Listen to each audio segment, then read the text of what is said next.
మీ పెళ్లి తేదీ 12 అయిందా, లేకుంటే మీరు 12వ తేదీ పుట్టారా? అయితే ఖచ్చితంగా మీ పెళ్లి తేదీని మార్చండి. నేను డిఫరెంట్ చెప్తున్నాను ఇక్కడ.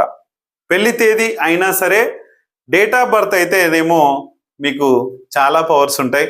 ఒకవేళ 12వ తేదీ అంటే 12కు సంబంధించి డేట్ ఆఫ్ బర్త్ ఉన్నా సరే, మీరు వేరే వాళ్ళు ఎవరైనా సరే 12వ తేదీకి మ్యారేజ్ చేసుకున్నా సరే ఇలాంటి నెగటివ్ ఎనర్జీసే ఉంటాయి. టోటల్గా మిమ్మల్ని చాలా ఇబ్బంది పెట్టి అందరు కూడా మీకు డబ్బులు ఇచ్చి డబ్బులు పోగొట్టుకుని డబ్బులతో అందరు మీ ముందు చేరి మీరు ఒక బెల్లం అయితే ఈగల్లాగా చేరి మీ యొక్క డబ్బును తినడానికి వస్తారు. మీరు టోటల్గా మనీ లాసెస్, బిజినెస్ లాసెస్, ఆవేశము ఇవన్నీ క్రియేట్ అవుతాయి. కాబట్టి ఆవేశం అంటే ఎవరికైనా ఇవ్వడానికి, మంచి చేయడానికి మిమ్మల్ని పొగడుతుంటారు, అవన్నీ చేస్తుంటారు. కాబట్టి ఇదంతా లాసెస్ అయ్యే ఛాన్స్ ఉంది. మీరు దీన్ని మార్చుకో సార్, మా వల్ల కాదు సార్, మేము ఇలా మారలేము అంటే మ్యారేజ్ ఎనర్జీస్ మారితే ఆటోమేటిక్గా మీరు మారిపోతారు. చాలా పవర్ఫుల్గా మీరు తయారవుతారు. అందుకనే ఈ యొక్క ఫుల్ వీడియో ఉంటుంది.